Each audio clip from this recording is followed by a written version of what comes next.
The Dare by John Boyne. Chapter 1. It started on a Wednesday evening in July, a few days after my school holidays began. I'd spent the afternoon playing football with Luke Kennedy. He lived with his mum and her boyfriend in the house next to ours. His dad didn't live there anymore. He'd moved out 2 years before, the day after Luke's 10th birthday. He brought him to see Norwich play Arsenal that weekend to make up for it. Norwich lost. No one was in when I got home, which was strange.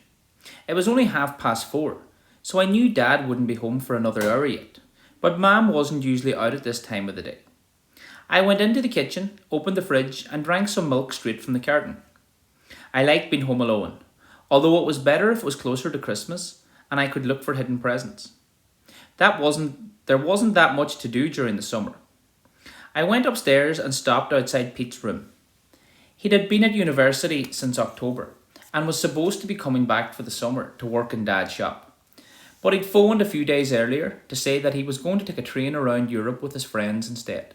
Bloody typical, Dad said after the call. He makes a promise and then breaks it. He's young, said Mum. Can you blame him? She always stuck up for Pete because he was her favourite. Everyone said he looked like a movie star and that he could charm the pants off an elephant. You're not to mind, Gran told me once. You have the brains in the family and looks aren't everything anyway. That made me feel great. Pete took most of his things to university with him. All the good stuff anyway. When he went, I hoped that he'd leave his stereo behind because it was better than mine, but he didn't. He took most of his CDs too and left the rubbish ones in a pile by the door. His wardrobe was mostly empty. The hangers inside reminded me of skeletons. He had a box at the top of the wardrobe filled with things that he wanted to keep but hadn't taken it with him. It was sealed with masking tape, and I opened it once when no one was around to look at the magazines he kept there. The next day I bought some masking tape of my own so that I could open the box and look at them whenever I wanted. Then I could seal it again and no one would ever know. I sat down on the bed and wished he was there to talk to. Pete wasn't like the other big brothers I knew, the ones who were still in school. They always ignored their little brothers when they saw them, but Pete never did that. I went back to my room and looked out of the window. Luke Kennedy was talking to himself as he knelt beside his bike, checking the back wheel for punctures. I didn't want him to see me, so I knelt down onto the windowsill and kept watching until he went back indoors. I didn't start to think anything was wrong for a while. There you are, said Dad when he came home. By now I was stretched out on the sofa watching television. How was your day? Fine, I said. I went cycling with Luke, then we played football. They should take all bikes off the road, he said, shaking his head. They're a menace. Maybe they should take all the cars off the road instead, I said, and make everyone ride bikes. There's too much pollution if you ask me. There was a story on the news about pollution right at that moment. That's why I mentioned it. Brilliant, Danny, said Dad, patting me on the head as if I was a dog. That's the solution. I didn't say anything. Dad always thought he was being funny when he was being sarcastic. Where's your mother? He asked finally, looking around. He seemed surprised that she wasn't standing there with his slippers and a cup of tea. She wasn't here when I got home, I said. What time was that? 4:30. That's odd, he said, glancing at his watch. And she didn't phone to say she was going out? No. Or leave you a note?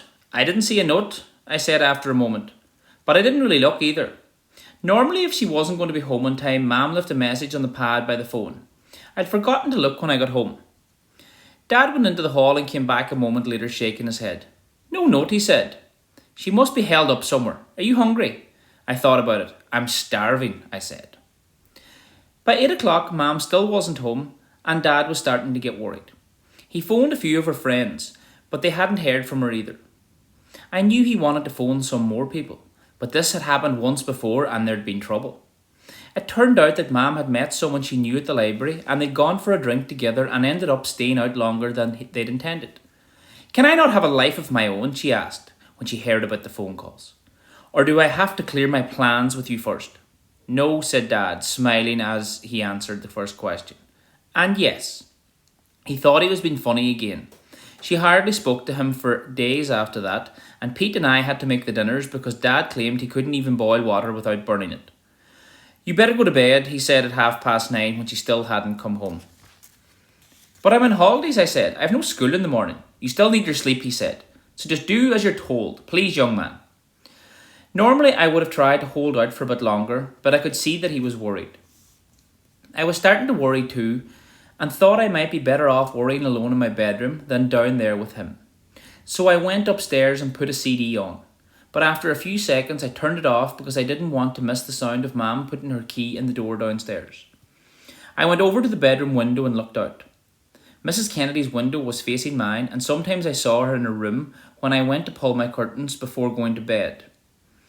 Once I saw her in her bra and I went bright red, even though I was alone in the room. She didn't notice me standing there watching her, but when I pulled the curtains, I thought I saw her turn her head. After that, I wasn't able to look her in the eye for months. I put my pyjamas on and stared down at my feet, trying to move each toe one at a time without moving any of the other toes, but I couldn't do it.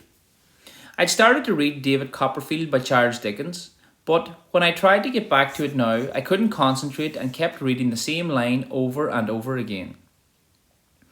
And then I heard the sound of a car coming down the driveway, but it didn't sound like Mum's car. Hers was a little runaround and she called it Bertha, which always made me laugh. Although once when I was in a bad mood, I told her I thought it was stupid to give a car a name, and she told me that I shouldn't take everything so seriously, that it was only a bit of fun. At first I thought the car was driving past the house, but then I heard it stop and the engine turned off, the doors opened and slammed shut again. I went to my door and opened it, stepping across to the top of the stairs where I could see down to the hallway, standing where no one could see me. The bell rang and Dad came out, walked quickly towards the door and opened it. Mum was standing outside, not looking up at him, but not looking at the ground either. It was like she'd focused on a spot on the wall behind him and was just going to keep staring at it forever. On either side of her was a policeman, but one of them took her hat off and a lot of blonde hair fell around her shoulders, and I realised that one was a policewoman. Everyone looked very serious. It didn't take a genius to figure out that something bad had happened.